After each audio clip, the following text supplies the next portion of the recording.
you've ever wondered what a dog thinks, I recommend you read the book Doggy Style. It's a raw, realistic, and somewhat raunchy account of life in New York City through the eyes of Miles, a rather opinionated little dog. We have the author, Jane May, here, along with Miles, who apparently is very protective of Jane, so I'm not going to get too close, to tell us about this book and to properly introduce us to Miles.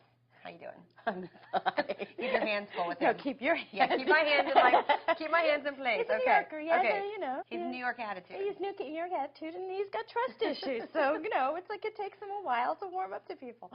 You found Miles at the ASPCA. They had found him on the streets in the Bronx. Right. Does that mean you are, in fact, an advocate of shelter dogs? Oh, my God, absolutely. Yeah. I mean, the thing is, actually, I've got the North Shore Animal League now looking for a dachshund, a female for me, a puppy, or, you know, like a... Do you think this one's going to want another dog in the house? Well, that's the thing. He's totally this alpha dog, but I was told if I get a female that it might work. Tell us a little bit about the book. The book is a story of a New York couple's relationship as seen through the eyes of their dog, and this is a couple that's together, and they break up, and all he wants to do for the next half of the book is to put the couple back together, and so he sabotages any efforts that Jen, who's the main character, makes to, you know, to date. Because he really wants the families to be all together again. Yeah, he wants them together. So, yeah, and there's a little bit of a mystery that underlines the whole thing, which I won't give away, because he does have a past, because the couple found him in the ASPCA, but he was originally found in the streets of, like Miles, in the streets of the Bronx. So this is... in the den of winter. Yeah. It's based on truth. Yeah, actually, because when I adopted him, you know, he was the most perfect dog, but when I would take him outside, he'd freak, especially when he would see garbage trucks or any kind of thing, and I wondered, you know, what was his past? Right, and so I sort of, you know, come here, man. So I kind of wove this story, you know, that was trying to figure out, like, how, because he was house trained, he knew tricks, and I just couldn't understand how could a dog like this end up in the pound, except from his, you know, I mean, because he was really weird with strangers and stuff, but so I sort of started making up that story, and then I was going through this relationship at the time that was driving me a little nuts. So I often wondered, you know, I can imagine what he was thinking, you know. It's Mom's like, gone crazy. Yeah, Mom's gone crazy, and she's fighting, and, you know, he'd run underneath the bed when we would start to argue, and then, you know, and then we broke up, and then all hell broke loose when, you know, I started to date other guys, because he was like, no, he's not part of the pack, you know. So that's kind of what inspired the book. Yeah, exactly.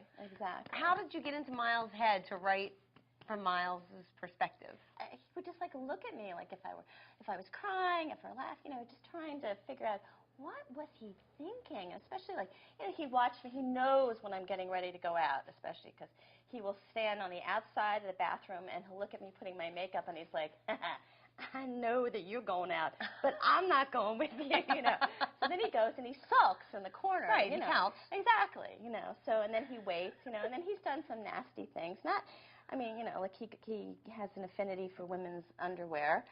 So, yeah. Doggy style. Yeah, he likes to, so that, you know, was his way of getting, being vindictive. He would, you know, tip over the laundry basket and go through all the So wait, underwear. if you brought out a man back home with you after your date, Miles would have the underwear all over the apartment? No, well, sometimes. Yeah, he did do that once or twice, but he also would attack. That's no second date. Right, but he would attack any of the guys.